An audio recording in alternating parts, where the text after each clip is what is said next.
بسم اللہ الرحمن الرحیم۔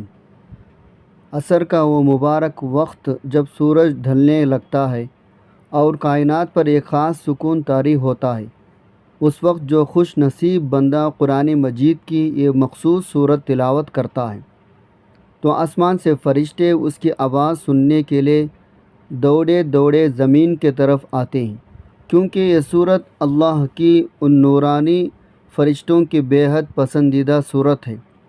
محترم ناظرین و سامعین، عصر کا وقت دن کا ان بابرکت لمحات میں سے ایک ہے جس کی عظمت فضیلت کا ذکر خود قرآن مجید احادیث مبارکہ میں صراحت کے ساتھ بیان کیا گیا ہے۔ یہ وہ گھڑی ہے جب دن اپنے اختتام کی جانب گامزن ہوتا ہے، سورج کی تپش مدھم پڑنے لگتی ہے اور دنیا بھر کے کاروبار معاملات سمیٹے جا رہے ہوتے ہیں۔ ایسے میں انسان جب اپنے تمام تر روزہ مرہ کی مصروفیات کو پشت ڈال کر اپنے خالق حقیقی کی یاد میں مصروف ہوتا ہے تو اسے ایک انوکھا روحانی قرار حاصل ہوتا ہے۔ بدقسمتی سے بہت سے لوگ اس قیمتی وقت کو دنیاوی الجھنوں، کاروبار کی فکروں، گھریلو مسائل کی نظر کر دیتے ہیں، اس وقت کی اصل حقیقت اور روحانیت سے محروم رہ جاتے ہیں۔ لیکن پختہ ایمان رکھنے والے بخوبی جانتے ہیں عصر کا وقت محض ایک نماز کی ادائیگی کا وقت نہیں، بلکہ رب کے حضور دعاؤں کی قبولیت، ذکر الہی، تلاوت کلام پاک کے لیے ایک نہایت خاص اور اہم گھڑی ہے۔ اسی لمحے اگر کوئی بندہ خدا قرآن پاک کی یہ خاص صورت پڑھنا شروع کرتا ہے، عالم بالا میں ایک عجیب پر نور منظر برپا ہو جاتا ہے۔ فرشتے تیزی سے نازل ہوتے ہیں اور اس تلاوت کرنے والے کے گرد ایک احصار بنا لیتے ہیں۔ وہ اس کی تلاوت کی نہایت توجہ سے سنتے ہیں۔ اللہ رب العزت کے حضور اس شخص کی بخشش، خیر و برکت کے لیے دعائیں کرتے رہتے ہیں۔ یہ سن کر یقیناً ہر مسلمان کے دل میں یہ تڑپ پیدا ہوتی ہے، کاش ہمیں بھی معلوم ہو جائے وہ کون سا صورت ہے جسے سننے کے لیے فرشتے اتنے بے قرار ہو جاتے ہیں۔ قرآن مجید کا وہ لافانی کلام ہے جس کے ہر حرف، ہر آیت اور ہر صورت میں برکتوں کے سمندر پوشیدہ ہیں۔ جہاں کچھ صورتیں رزق کی فراوانی کا باعث بنتی ہے تو کچھ بیماریوں سے شفا دیتی ہے، کچھ دلوں کو اطمینان بخشتی ہے تو کچھ انسان کے گرد فرشتوں کا پہرا لگا دیتی ہے۔ احادیث نبوی صلی اللہ علیہ وسلم میں ایسی صورتوں کے بے پناہ فضائل موجود ہیں جن کا پڑھنے والا دنیا آخرت کی رسوائیوں سے بچ کر کامیابی کا سہارا اپنے سر سجاتا ہے۔ بعض صورتیں ایسی ہیں جن کے بارے میں حضور نے فرمایا وہ روزہ محشر اپنے پڑھنے والے کی شفاعت کرے گی، کچھ قبر کے عذاب کے سامنے ڈھال بن جائے گی، کچھ ایسے ہیں جن کی تلاوت پر فرشتے زمین پر اتر آتے ہیں۔ یہی وجہ ہے ایک مومن کا قلب ہمیشہ اس تلاش میں سرگرداں رہتا ہے وہ کون سا عمل کرے جو اللہ کو محبوب ہو۔ روایت میں ملتا ہے جب حضرت جزیرہ رضی اللہ عنہ روایت کو سورۃ البقرہ پڑھ رہے تھے تو ان کا گھوڑا بے چین ہونے لگا۔ انہوں نے جب آسمان کی طرف نگاہ کی تو وہاں نور کے چراغوں جیسے بادل دیکھا۔ صبح جب یہ ماجرا حضور صلی اللہ علیہ وسلم کو سنایا گیا تو حضور نے ارشاد فرمایا وہ فرشتے تھے جو تمہارے قرآن سننے آئے تھے، اگر تم تلاوت نہ روکتے تو لوگ انہیں اپنے آنکھوں سے دیکھ لیتے۔ اس واقعے سے واضح ہوتا ہے قرآن کی بعض صورتوں کی تاثیر فرشتوں کو بھی زمین پر کھینچ لاتی ہے۔ جو بندہ اخلاص سے اسے پڑھتا ہے اس کے دل کے زنگ دھل جاتے ہیں۔ عصر کے وقت اس کی روحانی اثرات اس لیے دوچند ہو جاتے ہیں۔ یہ وہ وقت ہے جب دن اور رات کے فرشتوں کی ڈیوٹیاں تبدیل ہوتی ہیں اور وہ اللہ کے دربار میں بندوں کے اعمال کی رپورٹ پیش کرتے ہیں۔ یہاں یہ بات سمجھنا ضروری ہے، وقت کی یہ تبدیلی صرف آسمانی نظام کا حصہ نہیں بلکہ انسانی ضمیر کے لیے ایک تازہ ہمارا ایک اور دن نام اعمال میں درج ہو کر بند ہونے والا ہے۔ جو لمحات گزر گئے وہ کبھی لوٹ کر نہیں آئیں گے، اسی لیے عصر کا وقت محاسبہ نفس کا وقت ہے۔ جب ایک مومن اپنے ہاتھ میں قرآن پکڑتا ہے تو گویا وہ اپنے رب سے اس بات کی گواہی دے رہا ہوتا ہے، اے اللہ میں نے اپنے دن کا اختتام تیری رضا تیرے کلام کے ساتھ کیا۔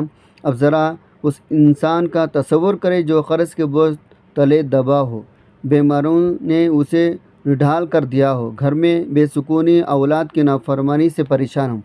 اگر اسے یہ معلوم ہو جائے عصر کے وقت ایک سورت پڑھنے سے فرشتے اس کے گھر میں رحمت کی دعائیں لے کر آتے ہیں، تو کبھی اس عمل کو ترک نہیں کرے گا۔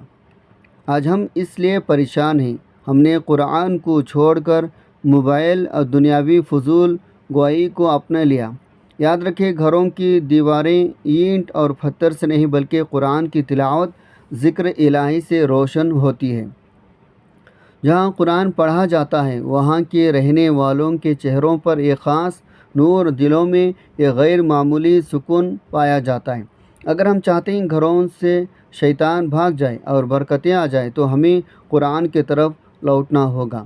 عصر کا وقت اس سورت کی تلاوت سے رزق میں کشادگی ہوتی ہے، دشمن مغلوب ہوتے ہیں اور دل سے ہر قسم کا خوف زائل ہو جاتا ہے۔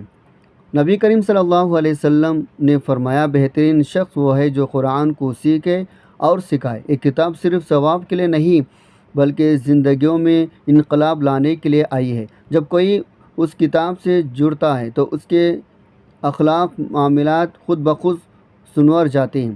اگر آپ بھی چاہتے ہیں آپ کے اولاد نیک ہو، گھر میں سکون کا ڈھیر ہو، تو عصر کے تلاوت کو اپنا معمول بنا لیں۔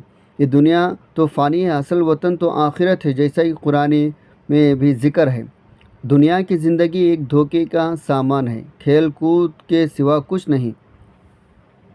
حضرت عبداللہ بن عمر رضی اللہ عنہ کو حضور صلی اللہ علیہ وسلم نے نصیحت فرمائی تھی، دنیا میں مسافر یا اجنبی بن کر رہو، عقل مند وہی ہے جو موت کے بعد زندگی کی تیاری کرے۔ مومن کے لیے یہ دنیا قید خانہ ہے کیونکہ وہ خدا کے احکامات کا پابند ہے، جبکہ کافر کے لیے یہ جنت ہے کیونکہ وہ یہاں مادر پدر آزاد ہے۔ لیکن یاد رہے، اسلام دنیاوی ترقی سے منع نہیں کرتا بلکہ ایسی ترقی کا داعی ہے جس میں اخلاقی روحانی پستی نہ ہو۔ اسلام میں رہبانیت کی کوئی جگہ نہیں، اصل دینداری یہ ہے دنیا کے حقوق بھی ادا کی جائے، آخرت کو بھی یاد رکھا جائے۔ عصر کی نماز اہمیت کا اندازہ اس بات سے لگائیں، حضور صلی اللہ علیہ وسلم نے فرمایا، جس نے عصر کی نماز چھوڑ دی اس کے اعمال ضائع ہو گئے۔ فجر اور عصر وہ دو ٹھنڈے نمازیں جو انسان کو جنت میں لے جاتی ہیں۔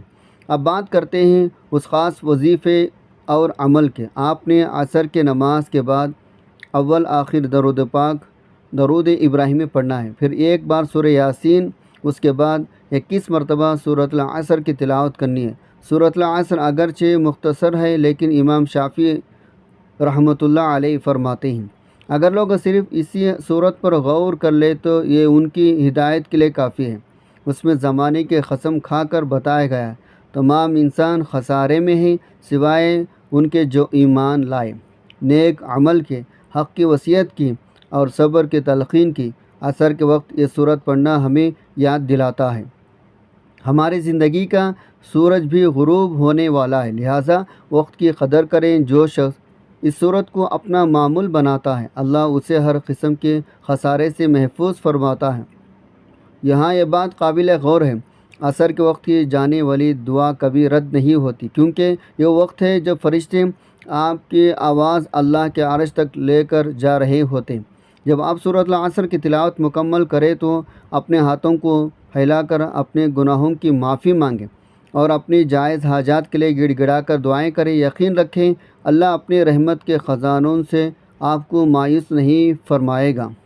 اللہ تعالیٰ سے دعا ہے وہ ہمیں قرآن پاک سے سچی محبت نصیب فرمائے، ہمارے وقت میں برکت دے، ہمیں صبر اور ایمان پر استقامت دے اور ہمیں ان لوگوں میں شامل فرمائے جن کے لیے فرشتے رحمت کے پر پھیلاتے ہیں۔